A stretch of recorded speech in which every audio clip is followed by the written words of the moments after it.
হঠাৎ সেদিন বাজারে ভাইরাল আইসক্রিমটা দেখতে পাই, তো আমি এটা কিনে নিয়ে এসেছিলাম। অনেকেই এটা ট্রাই করেছেন, সুন্দর সুন্দর রিভিউ দিয়েছেন, তাই ভাবলাম আমিও একবার ট্রাই করে দেখি আসলে ভাইরাল হওয়ার মতো টেস্ট আছে কিনা। এটার দাম আমার কাছে 150 টাকা রেখেছিল।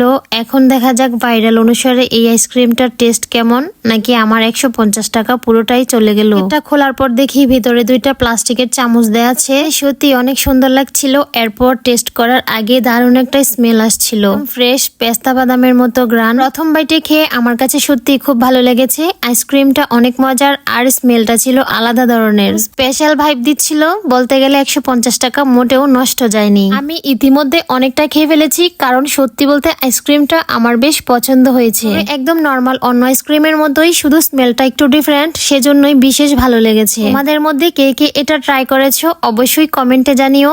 আমি মনে হয় লাস্টে এসে এটা ট্রাই করলাম, তোমাদের সাথে আমার রিভিউটা শেয়ার করলাম। যেরকম টেস্ট আমার লেগেছে ঠিক সেভাবেই বললাম। তোমাদের কাছে কেমন লেগেছে সেটাও জানাও কমেন্টে। তো আজকের মতো এখানেই শেষ। সবাই ভালো থেকো, বাই বাই।